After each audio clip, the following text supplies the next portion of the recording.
नमस्कार, झारखंड समाचार में आप सभी का स्वागत है।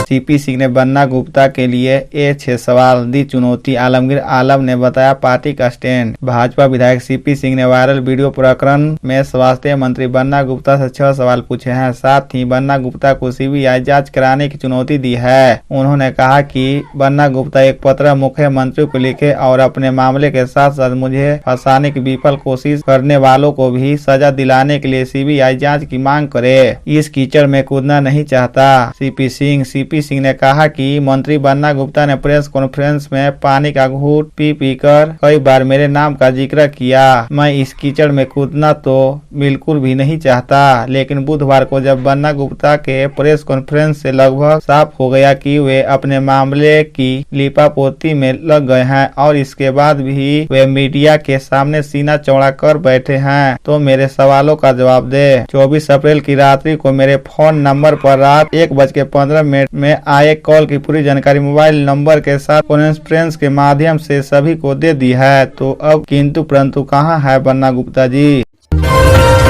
पीएम मोदी ने लोहरदगा, बरहाड़वा और गोड्डा में की एफएम रेडियो की शुरुआत। अब लोग ले सकेंगे इसका आनंद। बरहाड़वा, गोड्डा और लोहरदगा में प्रसार भारती आकाशवाणी एफएम ट्रांसमीटर का लोकार्पण प्रधानमंत्री नरेंद्र मोदी द्वारा ऑनलाइन किया गया। इस मौके पर ट्रांसमीटर सेंटर में राज्य के वित्त मंत्री doctor Rameshwar Oraon, DC doctor Baghmare Prasad Krishna, अनुमंडल पदाधिकारी अरविंद कुमार लाल सहित अन्य प्रशासनिक अधिकारी मौजूद थे। इस मौके पर वित्त मंत्री डॉक्टर रामेश्वर उरांव ने कहा कि रेडियो हमेशा से लोगों के सूचना का एक बेहतर माध्यम रहा है। वित्त मंत्री डॉक्टर रामेश्वर उरांव ने कहा कि मैं बचपन में रेडियो का बराबर लेकर घूमता रहता था और आज भी रेडियो का महत्व कम नहीं हुआ है। हमारे विधानसभा क्षेत्र में माननीय प्रधानमंत्री नरेंद्र मोदी द्वारा एफएम ट्रांसमीटर का उद्घाटन किया जाना निश्चित रूप से गर्व की बात है और इसका लाभ हमारे सुदूरवर्ती ग्रामीण इलाकों में रहने वाले लोगों को मिलेगा। लोग सूचनाएं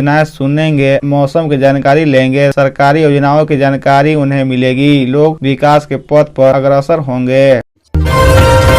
बच्चों को अच्छे कोचिंग सेंटर में खेल का प्रशिक्षण दिला रहे हैं अभिभावक। कहा खेलेंगे तभी तो फिट रहेंगे। खेल के प्रति लोगों की सोच अब बदलती जा रही है। यही वजह है कि पढ़ाई के साथ साथ खेल के क्षेत्र में भी लोग अपने बच्चों को आगे बढ़ा रहे हैं। 3 साल की छोटी उम्र में ही लोग अपने बच्चों को अच्छे से अच्छे कोचिंग में विभिन्न खेलों का प्रशिक्षण दिला रहे हैं। अभिभावक बच्चों को रोजाना 2 से 3 घंटे प्रैक्टिस के लिए कोचिंग सेंटर लेकर जाते हैं। इतना ही नहीं, टूर्नामेंट मैच के लिए दूसरे राज्य में भी लेकर जाते हैं। अभिभावकों का कहना है कि जब तक बच्चे खेलेंगे नहीं तो वे फिट कैसे रहेंगे। खेल से शारीरिक व मानसिक दोनों विकास होता है, इसीलिए खेल जरूरी है। कोकर के आशीष कुमार बनर्जी ने टेबल टेनिस खेलते हुए रेलवे में नौकरी की और 2018 में रिटायर हुए। अब अपने 12 वर्ष पोते आयुष को खेल के प्रति जागरूक कर रहे हैं। इसके लिए प्रतिदिन शाम को 2 से 3 घंटे यूनियन क्लब में आयुष को प्रैक्टिस करा रहे हैं। पोते को पिछले 3 साल से टेबल टेनिस सिखा रहे हैं। टूर्नामेंट मैच के लिए झारखंड में मिले 81 नए मामले, एक्टिव केस 500 पार। पूर्वी सिंहभूम में सबसे ज्यादा मरीज। झारखंड में भी कोरोना के मामले लगातार बढ़ रहे हैं। कुछ दिनों के अंदर ही झारखंड में कोरोना संक्रमित मरीजों की संख्या 500 के पार हो गई है। गुरुवार को कोरोना के 81 नए मामले मिले हैं। हालांकि इस बीच 40 कोरोना संक्रमित मरीज ठीक भी हुए हैं। झारखंड के स्वास्थ्य विभाग की ओर से गुरुवार रात जारी आंकड़ों के मुताबिक 24 घंटे में राज्य में कोरोना के 81 नए कोरोना मामले की पुष्टि हुई है। हालांकि 24 घंटे के अंदर 40 लोग कोरोना से रिकवर भी हुए हैं, जिसके बाद अब राज्य में कोरोना के कुल 511 एक्टिव मामले हैं।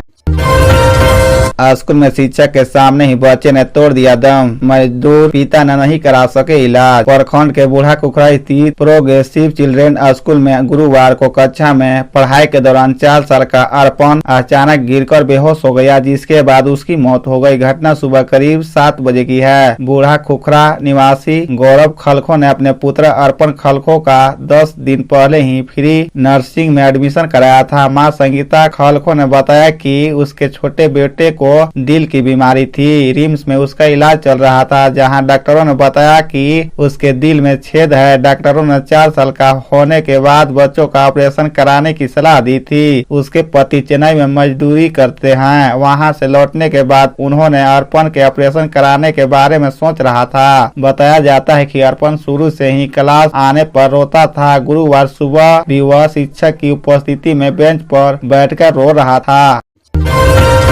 झारखंड के लोगों को आज मिलेगी एयर एम्बुलेंस की सौगात। थोड़ी देर में सीएम हेमंत सोरेन करेंगे उद्घाटन। झारखंड सरकार की एयर एम्बुलेंस सेवा आज से शुरू होगी। झारखंड सरकार कम दर पर दिल्ली, बनारस, हैदराबाद, चेन्नई, लखनऊ, मुंबई के लिए एयर एम्बुलेंस की सुविधा उपलब्ध कराएगी। यह सुविधा बोकारो सहित रांची, देवघर, दुमका, गिरिडीह, धनबाद व जमशेदपुर एयरपोर्ट से भी मिलेगी। सूचना के बाद महज 3 घंटे में एयर एम्बुलेंस की सेवा उपलब्ध होगी। मुख्यमंत्री हेमंत सोरेन आज दोपहर 1 बजे इस सेवा की शुरुआत करेंगे। स्टेट हैंगर से सीएम दिन के 1 बजे सेवा आरंभ करेंगे। इस सेवा के जरिए इमरजेंसी की स्थिति में मरीज को देश के अन्य अस्पतालों में बेहतर इलाज के लिए ले जाने की सुविधा मिलेगी। एयर एम्बुलेंस की सेवा दिल्ली, मुंबई, लखनऊ, चेन्नई, हैदराबाद, बनारस, तिरुपति जैसे शहरों के लिए होगी। केवल 3 घंटे की सूचना पर ही एयर एम्बुलेंस मरीज के लिए उपलब्ध होगी।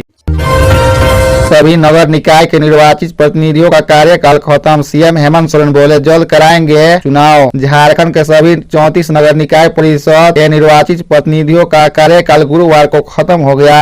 इसकी सभी शक्तियां और कार्यकाल प्रशासन को सौंपने का निर्णय लिया गया। गुरुवार को झारखंड कैबिनेट की बैठक में निर्णय लिया गया। वही नगर निकाय चुनाव नहीं हो पाने और निकायों की अवधि समाप्त हो जाने पर मुख्यमंत्री हेमंत सोरेन ने कहा कि कई कारणों से नगर निकाय चुनाव नहीं हो पाए हैं। ये जल्द कैसे हो, इसका प्रयास किया जाएगा। सीएम ने कहा कि राज्य के विकास की जो कड़ी जोड़ने की आवश्यकता है, उसे जोड़ने का लगातार प्रयास हो रहा है। गुरुवार को मंत्रिपरिषद की सहमति के बाद सरकार ने राज्य के 34 निकाय परिषद के निर्वाचित प्रतिनिधियों का कार्यकाल समाप्त कर सभी शक्तियां और कार्य प्रशासन को सौंपने का निर्णय लिया है।